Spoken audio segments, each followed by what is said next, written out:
Hi, I'm Craig with ApplianceVideo.com. Today, we'll be taking a look at the vent hose on this Maytag front-load washing machine.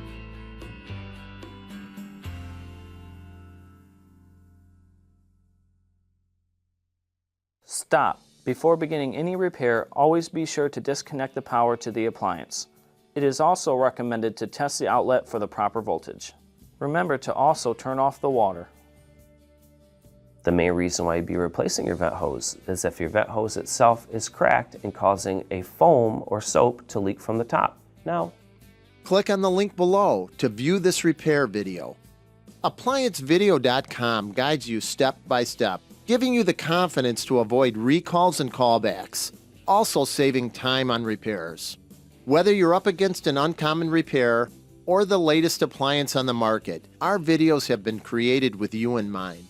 Our growing library of videos have been produced using our factory-certified technicians who have extensive infield experience over the past 30 years.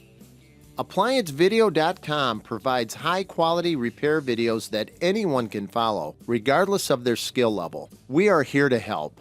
Click on the link below to view this repair video and let us help you do it right the first time.